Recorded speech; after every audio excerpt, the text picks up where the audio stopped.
Você vai ouvir agora uma palavra ministrada pelo pastor Gilberto Suzano. Que Deus te abençoe e que esta mensagem seja edificante em sua vida.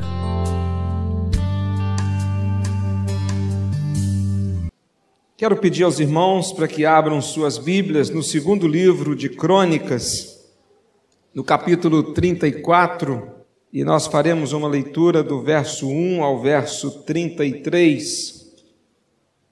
Segundo livro das Crônicas, capítulo 34, e nós leremos do verso 1 ao verso 33. Assim nos diz a palavra do nosso Deus. Josias tinha 8 anos quando começou a reinar e reinou 31 anos em Jerusalém.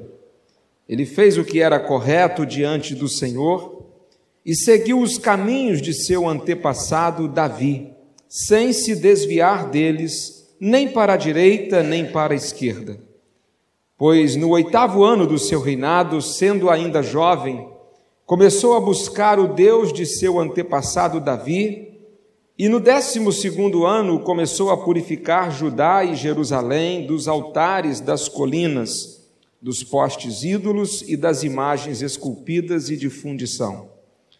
Os altares dos Baalins foram destruídos na presença dele, e ele destruiu os altares de incenso que estavam acima deles, quebrou e reduziu a pó os postes ídolos e as imagens esculpidas e de fundição, e aspergiu-os sobre as sepulturas dos que lhes tinham sacrificado.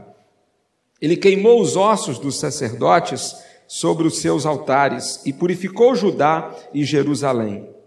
Nas cidades de Manassés, de Efraim, de Simeão e ainda até Naftali, em seus lugares assolados ao redor, destruiu os altares, reduziu a pó os postes ídolos e as imagens esculpidas, e demoliu todos os altares de incenso por toda a terra de Israel. Então voltou para Jerusalém. No 18º ano do seu reinado, havendo já purificado a terra e o palácio, enviou Safã, filho de Azalias, Maazéias, o governador da cidade, e Joá, filho de Joacás, o cronista, para reformarem o templo do Senhor, seu Deus. Eles foram a Ilquias, o sumo sacerdote, e entregaram a prata que se tinha trazido ao templo de Deus, e que os levitas, guardas da entrada, tinham recebido da mão de Manassés, de Efraim e de todo o restante de Israel, como também de todo Judá e Benjamim e dos habitantes de Jerusalém. Eles a entregaram nas mãos dos oficiais, superintendentes do templo do Senhor. Estes a deram aos que faziam a obra e que trabalhavam no templo do Senhor para consertarem e reformarem o templo. Deram-na aos carpinteiros e aos construtores, a fim de comprarem pedras lavradas e madeiras para as juntas e vigas das construções que os reis de Judá tinham destruído. Os homens trabalhavam fielmente na obra, e os superintendentes deles eram os levitas descendentes de Merari, Jaate e Obadias, e também os descendentes de Coate, Zacarias e Mesulão, para adiantarem a obra. E todos os levitas que eram hábeis em instrumentos de música. Eles eram responsáveis pelos carregadores e dirigiam todos os que trabalhavam em qualquer tipo de serviço. Outros levitas eram escrivães, oficiais e porteiros. Quando estavam tirando a prata que se tinha trazido ao templo do Senhor, veja que impressionante, meus irmãos, o sacerdote Ilquias achou o livro da lei do Senhor, dada por intermédio de Moisés. Ilquias disse ao escrivão Safã: achei o livro da lei no templo do Senhor, e entregou o livro a Safã. Safã levou o livro ao rei e contou-lhe: teus servos estão fazendo tudo quanto se lhes encomendou. Tomaram a prata encontrada no templo do Senhor e a entregaram nas mãos dos superintendentes e nas mãos dos que fazem a obra. O escrivão Safã falou ainda ao rei: o sacerdote Ilquias entregou-me um livro, e Safã o leu diante do rei. Quando ouviu as palavras da lei, o rei rasgou as suas vestes. Então o rei ordenou o seguinte a Ilquias, a Aicã, filho de Safã, a Abdom, filho de Mica, a Safã, o escrivão, e a Asaías, servo do rei: ide, consultai o Senhor por mim e pelos que restam em Israel e em Judá sobre as palavras deste livro que foi encontrado, pois grande é o furor do Senhor que se tem derramado sobre nós, porque os nossos pais não obedeceram à palavra do Senhor para fazerem conforme tudo quanto está neste livro. Então Ilquias e os enviados do rei foram falar com a profetisa Ulda, mulher de Salum, filho de Tocate, filho de Asra, o encarregado do guarda-roupa. Ela morava na cidade baixa, em Jerusalém. Ela lhes respondeu: assim diz o Senhor, Deus de Israel, dizei ao homem que vos enviou a mim, assim diz o Senhor, eu trarei o mal sobre este lugar e sobre os seus habitantes, a saber, todas as maldições que estão escritas no livro que se leu diante do rei de Judá, porque me abandonaram e queimaram incenso a outros deuses, para me provocarem a ira com todas as obras das suas mãos. Portanto, o meu furor se derramará sobre este lugar e não se apagará. Mas direis isso ao rei de Judá, que vos enviou para consultar o Senhor. Assim diz o Senhor, Deus de Israel, quanto às palavras que ouviste, porque te sensibilizaste e te humilhaste diante de Deus, ouvindo as suas palavras contra este lugar e contra seus habitantes, e te humilhaste diante de mim, e rasgaste as vestes, e choraste diante de mim, eu também te ouvi, diz o Senhor. Eu te ajuntarei a teus pais, e serás recolhido a teu sepulcro em paz, e os teus olhos não verão todo o mal que trarei sobre este lugar e sobre seus habitantes. Então eles voltaram com essa resposta ao rei. Então o rei mandou reunir todos os anciãos de Judá e de Jerusalém, e o rei subiu ao templo do Senhor com todos os homens de Judá, os habitantes de Jerusalém, os sacerdotes, os levitas e todo o povo, desde o menor até o maior, e leu para eles todas as palavras do livro da aliança que tinha sido encontrado no templo do Senhor. O rei ficou em pé em seu lugar e fez uma aliança diante do Senhor, de andar após o Senhor e de obedecer aos seus mandamentos, aos seus testemunhos, aos seus estatutos, de todo o coração e de toda a alma, a fim de cumprir as palavras da aliança que estavam escritas naquele livro. Também fez com que todos os que estavam em Jerusalém e em Benjamim o firmassem. E os habitantes de Jerusalém fizeram conforme a aliança de Deus, do Deus de seus pais. Josias tirou todas as abominações de todas as terras que pertenciam aos israelitas e ainda fez com que todos os que estavam em Israel cultuassem o Senhor, seu Deus. Enquanto ele viveu, não deixaram de seguir o Senhor, Deus de seus pais. Que Deus possa nos abençoar através desta Escritura. Meus irmãos, Josias foi o 16º rei de Judá, a parte sul do reino de Israel dividido. Ele era filho de Amon, um rei sobre o qual nós conversamos um pouco hoje pela manhã. Ele era filho de Amon. Amon reinou apenas 2 anos e morreu aos 24 anos. Josias era filho de Amon e era neto de Manassés, aquele rei sobre o qual conversamos há alguns dias, o rei que reinou maior quantidade de anos em Israel, 55 anos, um rei perverso. E esse Josias, então, era filho de Amon, que era neto de Manassés e bisneto de Ezequias. O pai de Josias, Amon, foi um dos piores reis de Judá. Hoje pela manhã nós conversamos um pouco sobre a vida de Amon. A Bíblia diz que Amon multiplicou os delitos do seu pai. Já o avô de Josias, Manassés, ele também fora um rei terrivelmente mau. Andou por caminhos que não agradavam a Deus. Então nós estamos falando de um rei chamado Josias, que teve Amon como pai, Manassés como avô, e foi nesse contexto de uma sequência de reis que não agradavam a Deus com a sua maneira de viver. Foi nesse contexto de violência em que Manassés assassinou, por exemplo, alguns de seus filhos, oferecendo eles em altares, em sacrifício a demônios. Foi nesse contexto onde pais assassinavam seus próprios filhos. Foi nesse contexto onde filhas eram abusadas e violentadas pelos próprios pais que o garoto Josias cresceu. E esse garoto, com 8 anos de idade, ele se torna rei de sua nação. A Bíblia diz que ele reinou por 31 anos. Significa dizer que ele morreu então aos 39 anos.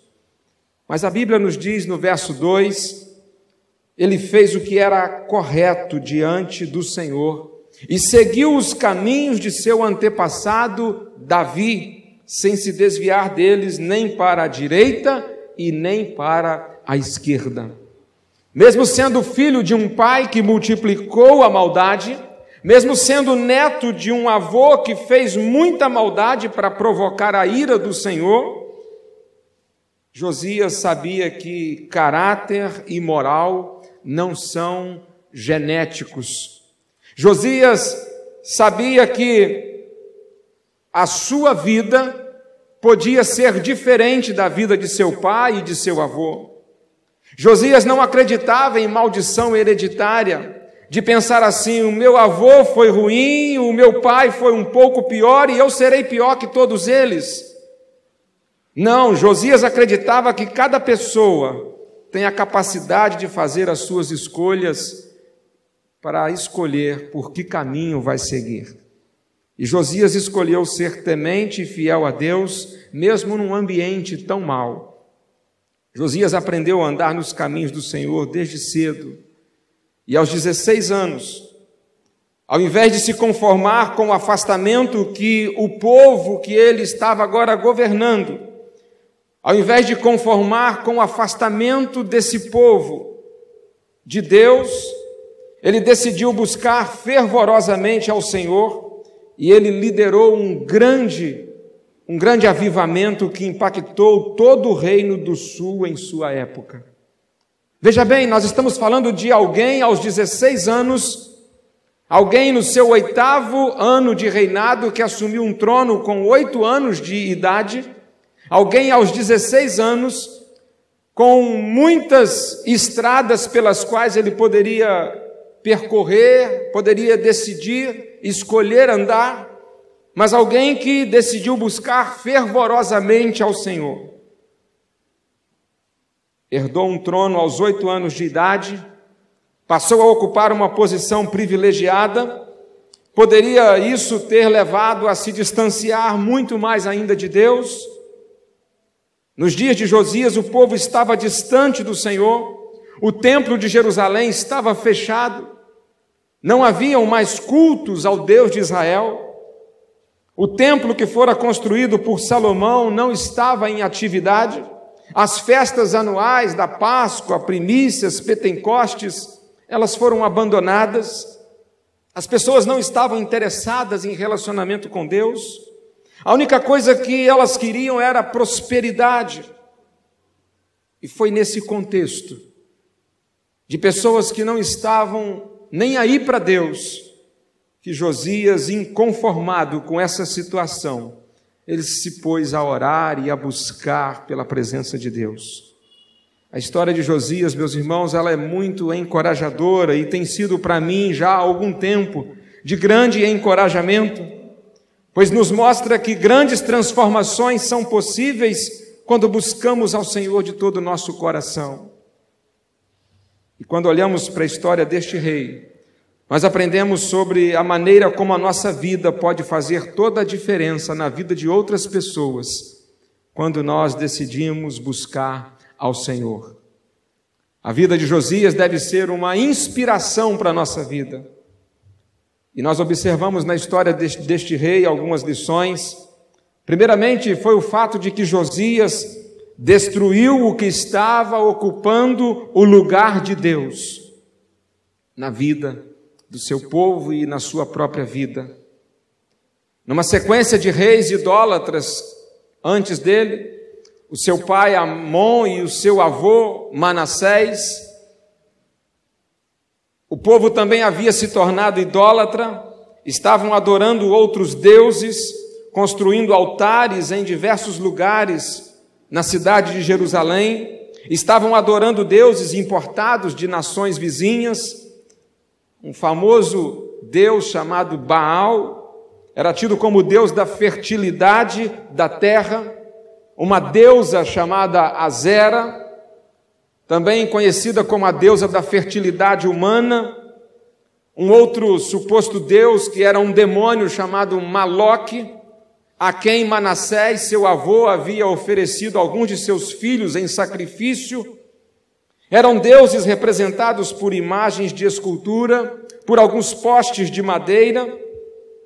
O povo estava todo desesperado atrás de prosperidade, atrás de saúde, atrás de conforto, e para alcançar isso, eles faziam qualquer coisa, se agarravam a qualquer crença, mesmo se isso ocupasse o lugar de Deus na vida deles.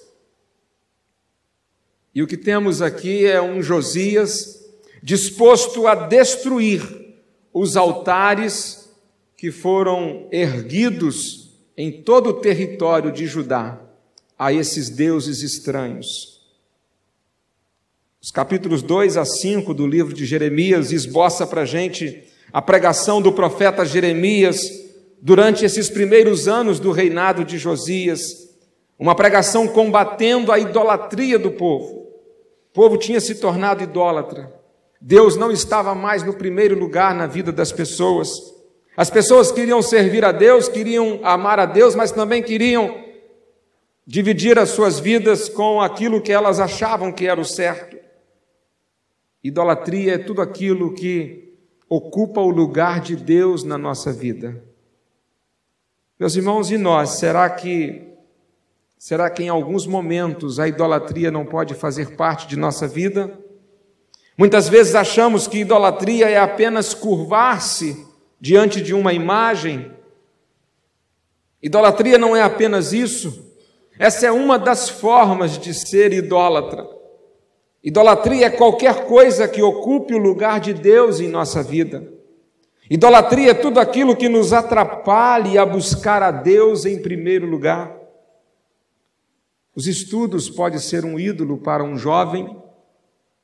Um jovem que entra para a faculdade e agora ele já não tem tempo mais para Deus, não tem tempo mais para se envolver com as coisas de Deus, não tem tempo mais para orar, não tem tempo mais para ler as Escrituras. Domingo de manhã ele não pode se envolver com a escola bíblica dominical porque ele tem que estudar para uma prova de segunda-feira. O trabalho pode se tornar um ídolo. Quando a gente, talvez em busca de posses materiais, trabalha acima daquilo o qual nós até mesmo suportamos e depois não aguentamos, o domingo se torna um dia para a gente enfadonho, não dá vontade mais nem de sair de casa, a vontade é de ficar realmente o tempo todo só descansando. A própria família pode se tornar um ídolo, um lazer pode ser um ídolo, uma diversão, a obsessão por um corpo belo pode ser a idolatria do corpo.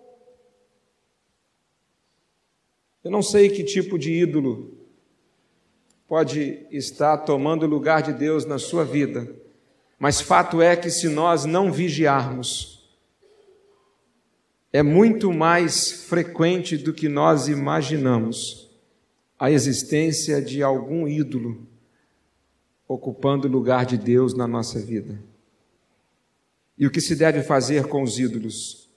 A Bíblia nos diz no verso 13 e 4 que Josias quebrou, destruiu e queimou todos os altares e os ídolos. Tudo aquilo que estava ocupando o lugar de Deus na vida das pessoas, na vida do povo. Talvez alguém queira perguntar, mas pastor, se alguma dessas coisas estiver ocupando o lugar de Deus em minha vida, então eu devo destruí-las? Sim. Mas eu me apresso em dizer que não significa que é para você sair daqui correndo para colocar fogo em sua casa, se a sua casa estiver sendo o seu ídolo. Não estou dizendo que é para sair daqui, chegar em casa e colocar fogo na casa com a família dentro, se a família estiver sendo o ídolo. Não é para quebrar tudo lá no seu trabalho, não é para furar a bola de futebol, não é para colocar o celular na lixeira. Ou não significa que tenha que destruir o seu corpo, porque o seu corpo acabou se tornando o seu ídolo. O que significa destruir o que está ocupando o lugar de Deus? Significa arrancar essas coisas do altar que nós construímos para elas no nosso coração. Ah, então eu não preciso abandonar a família, o trabalho, o lazer, a academia, não. Pode ser que não. Pode ser que talvez seja apenas uma questão de colocar as coisas em seu devido lugar, colocar as coisas em ordem, colocar Deus no primeiro lugar e todas as demais coisas então serão acrescentadas. Pode ser que seja isso, mas pode ser que sim. Talvez você tenha que abandonar a sua família, talvez você tenha que abandonar o seu trabalho.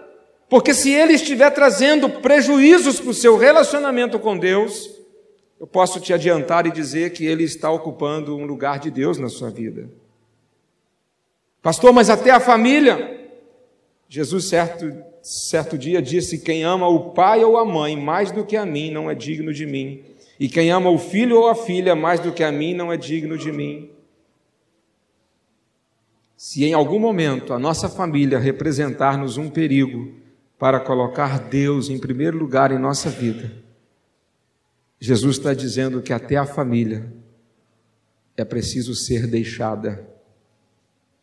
Josias nos ensina que Deus deve estar sempre no primeiro lugar de nossa vida.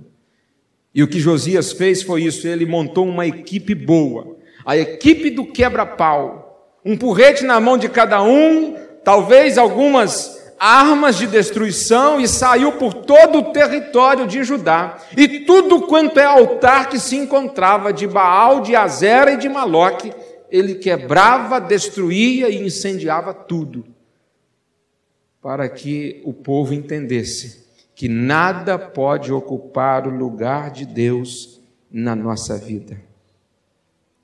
Meus irmãos, com Deus a situação é simples. Ou Deus está em primeiro lugar na nossa vida, ou Ele não está em lugar nenhum. Porque Deus não divide o seu trono com nada nem ninguém. Ele diz o seguinte, se eu não for o primeiro, o último também eu não serei. Porque com Deus é tudo ou nada. O tempo todo Ele nos propõe escolhermos segui-lo. Ou nós estamos com Ele, ou nós estamos sem Ele. Ou nós estamos buscando a Ele, ou nós estamos simplesmente não buscando, e com isso Ele deixa de ser o primeiro em nossa vida. Nós observamos também na história deste rei, que além de destruir tudo aquilo que estava ocupando o lugar de Deus, Josias restaurou a comunhão entre o povo de Deus. Isso está descrito dos versos 8 a 13. Josias fez uma constatação. O glorioso templo de Jerusalém estava largado, abandonado. As paredes estavam rachadas. Havia muita poeira. O povo não se reunia mais para culto. Aquela alegria do salmista, lá no Salmo 122, ela se perdeu. Alegrei-me quando me disseram, vamos à casa do Senhor. Ó Jerusalém, ao me aproximar das tuas portas, o meu coração já vai jubilando de alegria. O povo perdeu isso. Eles passaram a viver na individualidade, cada um por si. As famílias que antes vinham juntas pelas estradas cantando os cânticos de peregrinação, os cânticos que estão nos Salmos 120 a 134, há décadas eles não faziam isso. Há mais de 50 anos não havia um culto a Deus em Jerusalém. E Josias sabia que esse individualismo do povo, a ausência aos cultos congregacionais, a dispersão, era um dos sinais da frieza espiritual. Então ele promoveu uma grande reforma do templo. Ele nomeou algumas pessoas para encabeçarem uma comissão de frente. Josias sabia da importância das reuniões em comunhão do povo de Deus. E ele diz: olha, a primeira coisa que vamos fazer é uma faxina no templo. Vamos limpar o templo. Vamos fazer uma pintura, vamos fazer alguns reparos.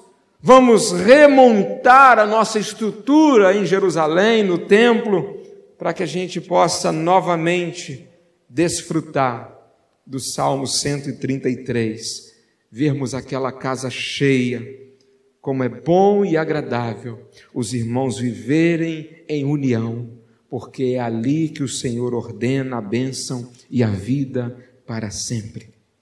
E Josias fez uma campanha, distribuiu alguns envelopes e disse: gente, tragam ofertas, vamos levantar recursos. Chamou voluntários, pedreiros, carpinteiros, pintores e começaram a grande reforma.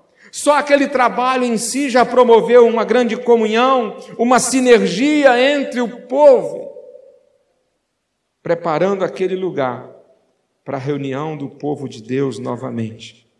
E em pouco tempo, o templo ficou pronto e eles agora puderam se reunir. Irmãos, não podemos perder de vista a comunhão com a igreja. Nós não podemos perder de vista o valor de estarmos reunidos como igreja. Nós não podemos abandonar a congregação, diz lá aos Hebreus, como é costume de alguns. Pastor Rick Warren disse que o primeiro sinal de declínio espiritual é o comparecimento irregular aos cultos e outras reuniões da família de Deus. Nós somos chamados para pertencer, para fazer parte. Embora o nosso relacionamento com Deus seja pessoal, ele não é particular. Achar que não precisamos de uma igreja é arrogância e, ao mesmo tempo, ignorância. Se você abandonar a igreja local, a sua vida vai enfraquecer. É impossível desenvolver um relacionamento íntimo com Deus dentro de casa. Passar mais de uma semana, 2 domingos, 3 ou 4, sem vir ao culto da igreja para estar com os demais irmãos e não sentir falta disso, é um péssimo sinal. Nós precisamos, meus irmãos, ser igrejeiros. Pais, ensinem isso aos seus filhos. Isso tem um grande valor. Plante isso no coração de seus filhos.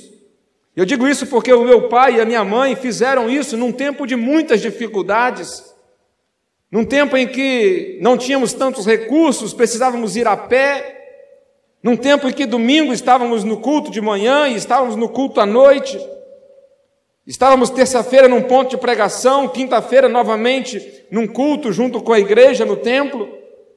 Numa primeira semana do mês, chamada semana de oração, reuníamos de segunda a sexta para a oração. E lá estavam os meus pais, colocando eu e meus irmãos no ombro, levando a pé. Hoje nós temos tanto conforto e parece que isso tudo não nos ajuda em nada. Precisamos de ter prazer em nos reunirmos, prazer de estar nos cultos, prazer de vir domingo de manhã, de vir domingo à noite, vir para o culto de quarta-feira, vir para as reuniões de PGMs nas casas.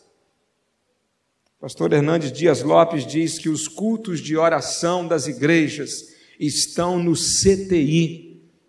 E se você quiser saber se o nosso está também, você venha uma terça-feira de surpresa, num culto de oração de 7 às 8 da manhã. E vai ter dia que você vai encontrar talvez 12, vai ter dia que você vai encontrar 15, mas vai ter dia que você vai encontrar 4 ou 5. E tem gente que nunca veio a um culto de oração, que já faz 3 anos que realizamos toda terça, das 7 às 8 da manhã. Josias sabia disso, a importância da comunhão, o valor da comunhão. Satanás, ele tem uma predileção para fazer aquilo que nós assistimos na peça domingo passado, com as pessoas mais faltosas aos cultos, porque normalmente são as pessoas, espiritualmente falando, mais fracas. São as que caem mais facilmente na tentação, porque não estão buscando, não estão sendo alimentadas. Quão importante é a comunhão para a nossa vida, meus irmãos? A nossa vida cristã pode muito bem ser comparada como, por exemplo, um braseiro, onde cada um de nós somos uma brasa acesa, uma brasa em chamas, e se você vai a uma brasa e separa ela daquele braseiro, em pouco tempo ela vai fazer o quê? Vai se apagar. Você quer se tornar um crente fraco, quer se apagar, quer se tornar um crente realmente assim, que ninguém nem percebe que é crente, sai pela rua, andando em qualquer lugar e ninguém nem vê que é crente.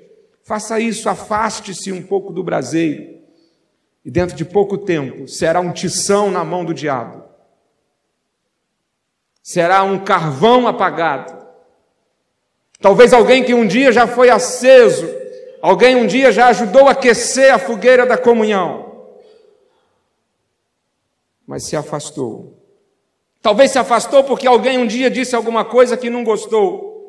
Meus irmãos, se eu fosse ficar na igreja por conta de algo que alguém tenha dito que não gostou, eu desde pequeno já teria me afastado dela há muito tempo.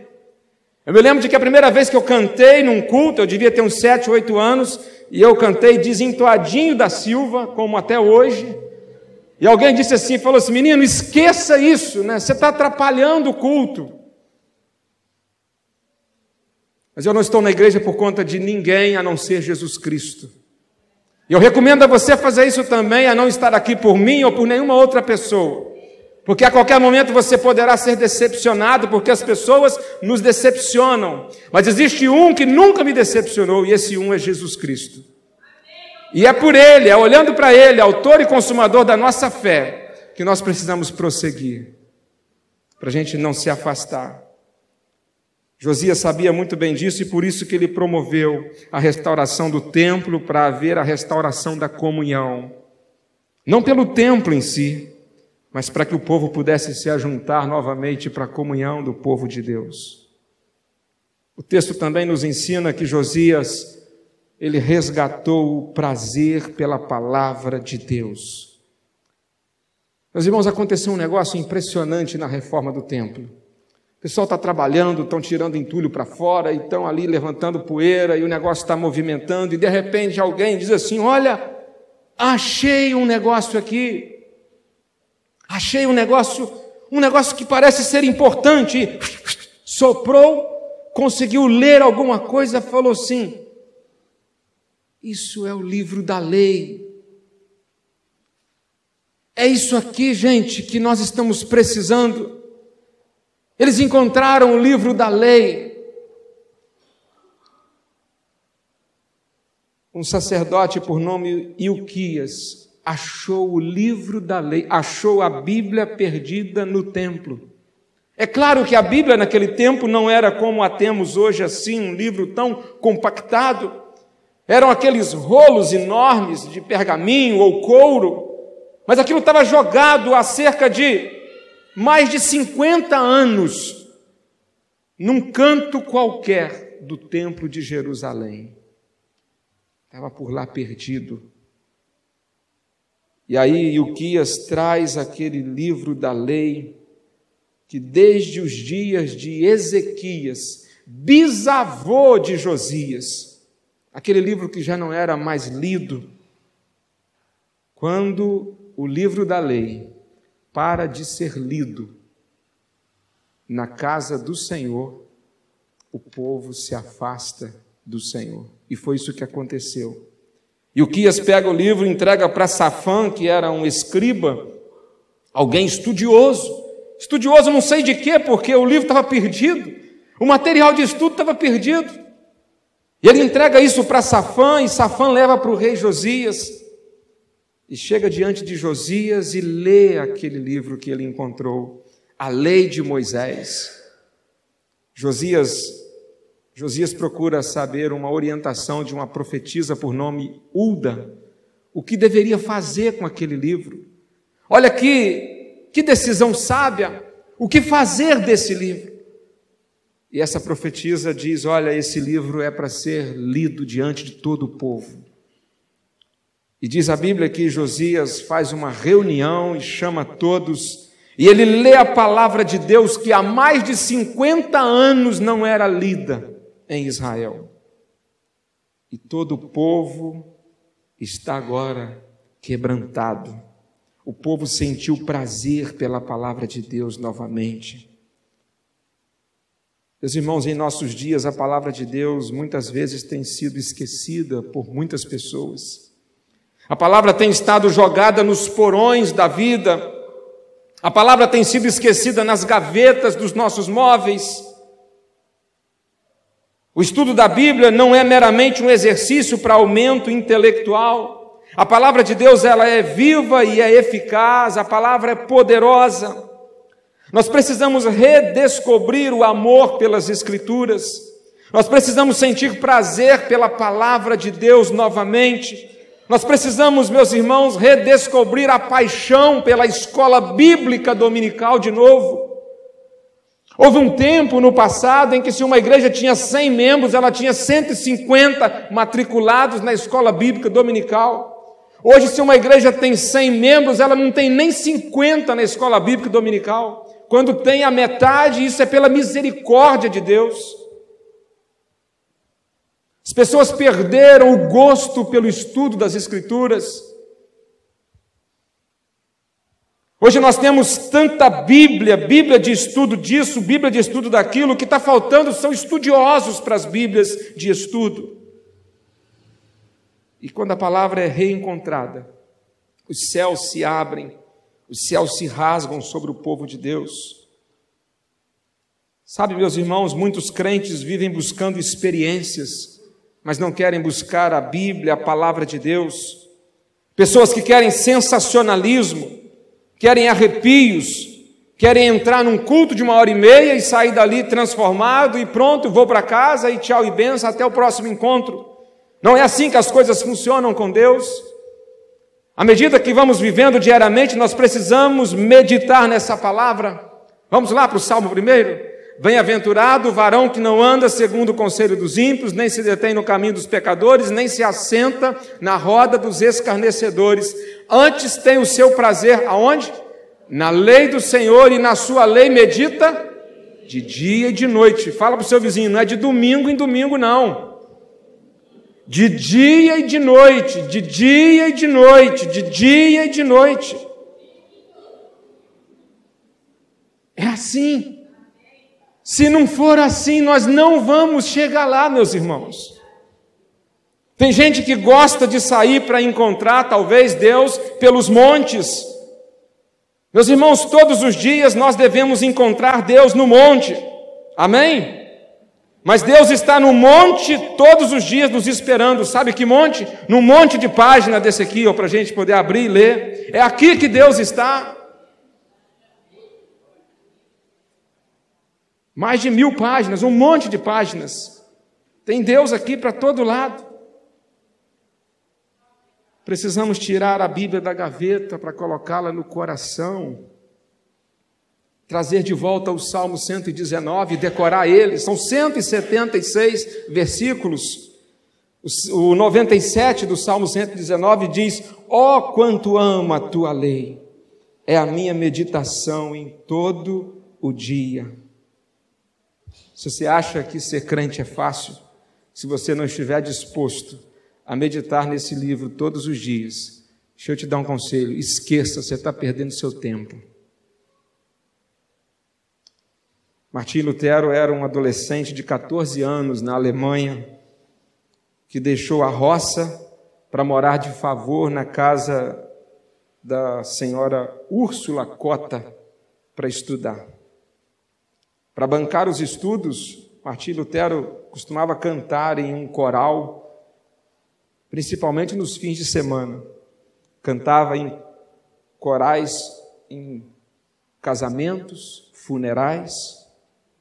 A sua vida começou a mudar quando ele resolveu estudar filosofia numa universidade.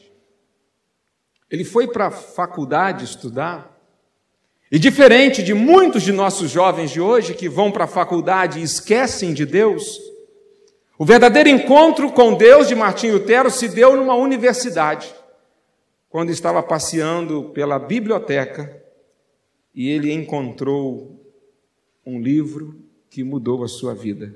E esse livro foi a Bíblia Sagrada. Naquele tempo, não se tinha uma Bíblia portátil assim. Os livros eram enormes e apenas a igreja, as bibliotecas das universidades tinham exemplares da Bíblia. E a partir daquele dia, Martim Lutero se debruçou em cima daquele livro. Vez por outra, procurava por Lutero onde ele estava, lá na biblioteca. Fazendo o quê? Lendo as Escrituras. Antes ele conhecia apenas alguns trechos citados por conveniência pela Igreja Romana, mas agora ele está lendo as Escrituras completa.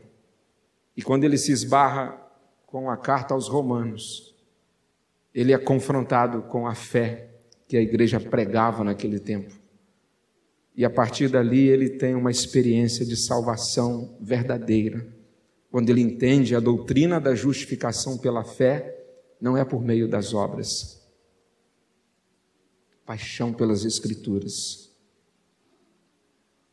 Foi o estudo minucioso da Bíblia que o levou a liderar o mais importante avivamento da história do cristianismo, chamado de Reforma Protestante. Finalmente, quando a gente olha para a história de Josias, dois fatos nos chamam a atenção. O primeiro fato é o seguinte a respeito de Josias. Vamos lembrar, vamos recapitular quem é Josias. Um garoto de 8 anos, filho de Amon, neto de Manassés, um avô que andou pelo caminho da maldade, um pai cuja maldade se multiplicou em sua vida. Havia uma falta de boa referência para Josias na sua família, na sua época. Aí sabe o que Josias fez? Ele, ao invés de dar um seguimento à maldade do seu pai, do seu avô, Josias buscou no passado, na história de Israel, nas Escrituras, um exemplo a seguir. Josias olhou para trás e fez o que era correto diante do Senhor e seguiu os caminhos, não de seu pai Amon. Seu pai não era bom exemplo. Não de seu avô.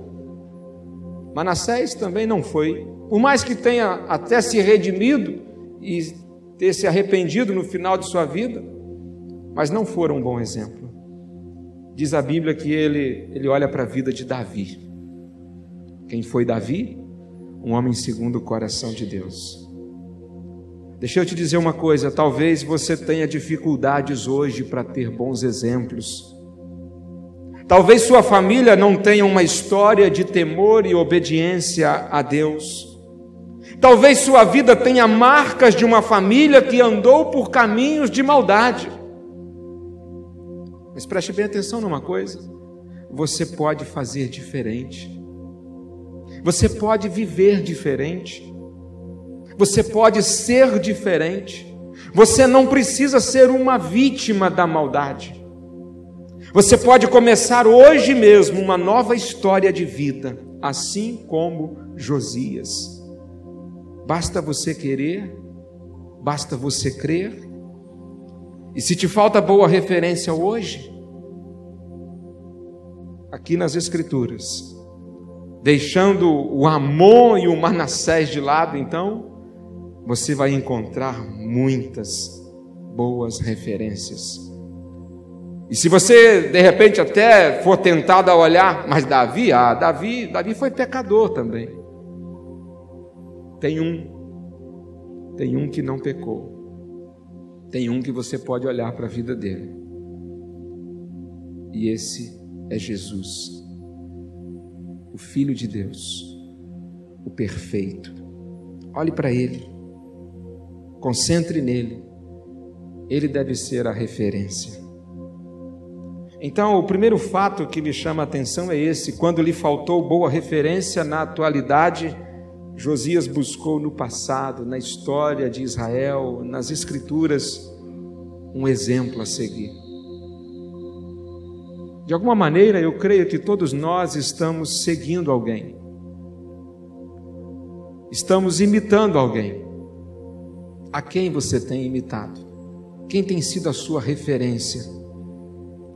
Você que é um jovem e que está indo agora para a faculdade, se a referência sua tem sido aquele colega, aquela colega que não tem compromisso algum com Deus, aquele professor que dá aquela aula de ciência impecável, que demonstra tanto conhecimento, se tais pessoas são a sua referência, eu diria para você que abra o olho, porque daqui a pouco você pode se tornar um ateu. Mas faça de Jesus a sua referência. O segundo fato que me chama a atenção é que Josias viveu diferente e por isso a sua vida fez diferença. Diz o verso 33, o último que lemos, que ele fez com que todos os que estavam em Israel cultuassem o Senhor, seu Deus, e enquanto ele viveu, não deixaram de seguir o Senhor. Meus irmãos, que bênção foi esse Josias. Josias foi instrumento de Deus para que as pessoas cultuassem ao Senhor verdadeiramente. Josias foi usado por Deus para que as pessoas seguissem o Senhor. Josias foi um instrumento de Deus para o último grande despertamento espiritual do povo de Israel antes do cativeiro babilônico. Depois que Josias morreu, o seu filho reinou em seu lugar, Jeoacás, pouco tempo, 3 meses apenas. E depois que Jeoacás morre, vem o Jeoiaquim, seu filho. Jeoaquim é o último rei de Judá, até que vem Nabucodonosor, rei da Babilônia, e leva todo o povo sobrevivente de Judá cativo para a Babilônia. O último grande despertamento espiritual no reino de Judá se deu por meio de Josias. Foi a última chamada de Deus ao seu povo para um conserto, para um retorno à sua presença. Meus irmãos, nós estamos vivendo um momento muito singular da história hoje. Eu creio piamente ser este o momento do último grande despertamento espiritual antes da volta de Jesus. E Deus deseja usar-nos, assim como Ele usou Josias, para promover esse despertamento, este grande avivamento espiritual em nosso tempo. Deixe-me te dizer uma coisa: os próximos anos serão anos difíceis. O mundo caminha de mal a pior. Nós estamos vivendo num tempo em que está e estará sendo mais ainda evidente os que são e os que não são. É o tempo em que Deus está chamando o seu povo de volta a um relacionamento profundo com Ele.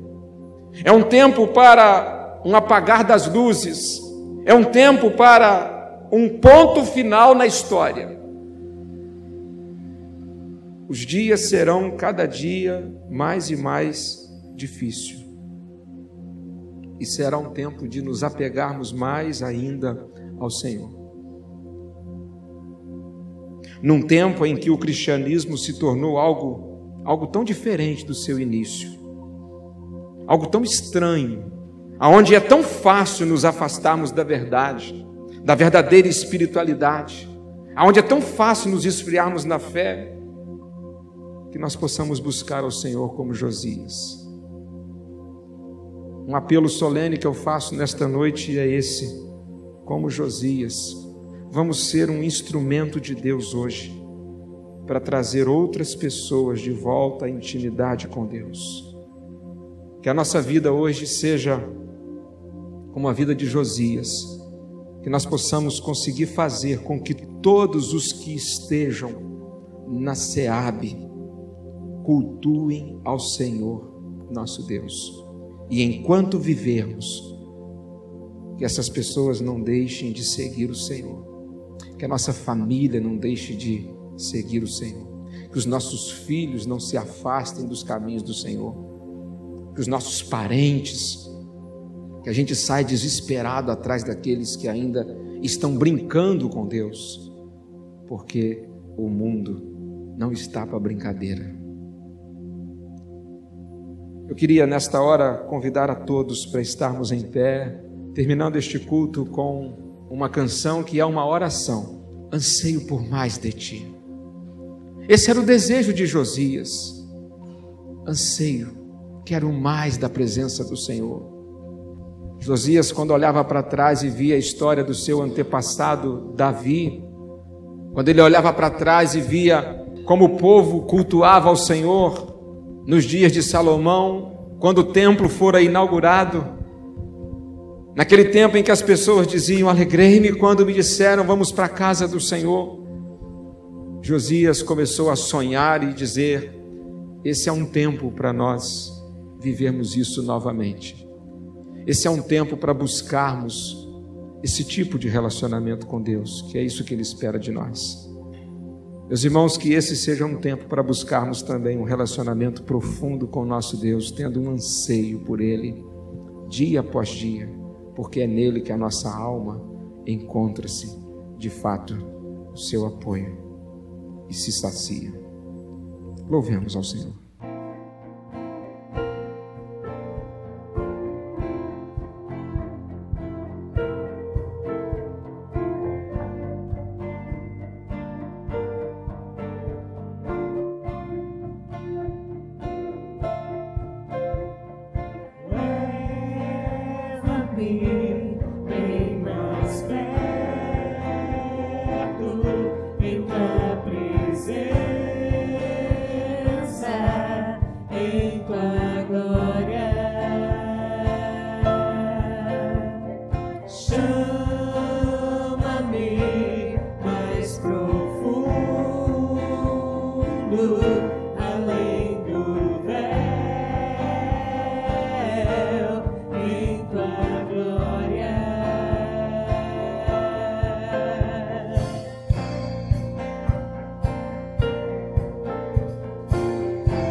Eu me aproximo.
Senhor, diante da Tua palavra exposta nesta noite aos nossos ouvidos,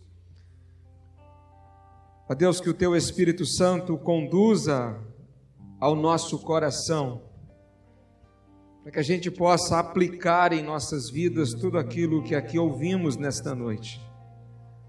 O quanto nós aprendemos com a vida de tantos reis de Israel, de Judá, nesses últimos dias. Quantas histórias, ó Deus, histórias estranhas, histórias de tragédias, histórias impactantes, impressionantes. E hoje nós olhamos para a vida de Josias, um garoto que aos 8 anos assumiu o trono da nação de Judá. Mesmo vivendo num ambiente tão mau e tão perverso, apesar do mau exemplo que teve de pai, apesar do péssimo exemplo que teve, ó Deus, de avô, apesar de tudo que lhe cercava, mas naquele tempo o Senhor teve a misericórdia mantida sobre a vida de Josias. E quando ele tinha 16 anos, no 8º ano de seu reinado, ele se pôs a buscar ao Senhor, desejando trazer, ó Deus, de volta a Tua presença junto daquele povo. Ele se pôs a buscar, a orar, e promoveu uma grande reforma em seu tempo, promoveu um grande despertamento, ó Deus.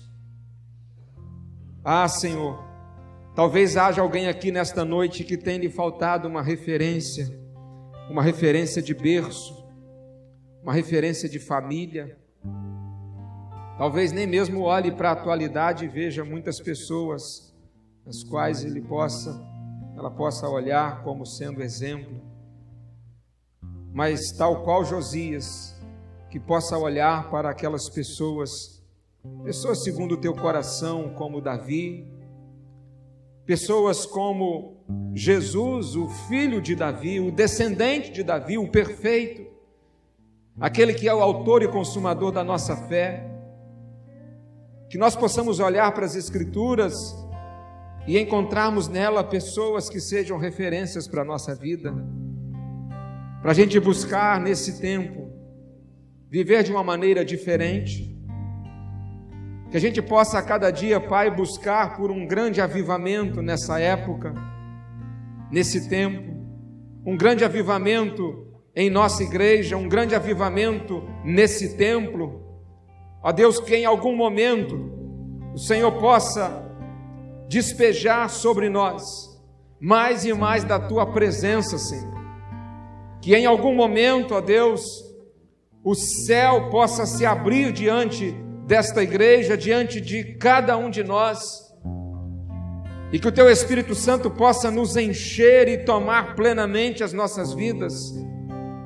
Ó Deus, e quando isso acontecer, nós faremos muito mais diferença nessa época, nesse tempo. Quando isso acontecer, ó Deus, esta casa, esse espaço será pequeno. Quando isso acontecer, nós estaremos aqui todos os domingos pela manhã na escola bíblica dominical, igreja em peso reunida para estudar a Tua palavra. Quando isso acontecer, nós cantaremos com muito mais alegria. Quando isso acontecer, nós adoraremos ao Senhor muito mais ainda em espírito e em verdade. Quando isso acontecer, ó Deus, nós daremos muito mais testemunho ainda do Teu poder transformador, Teu poder que restaura, Teu poder que renova, Teu poder que nos torna a cada dia numa nova criatura. Ah, Deus, o quanto nós almejamos como Josias experimentar também deste grande despertamento que deverá ser o último na história da humanidade, quando verdadeiramente aqueles que Te servem colocarão a boca no pó, os joelhos no chão e bradarão de louvor ao Teu nome e testemunharão as nações.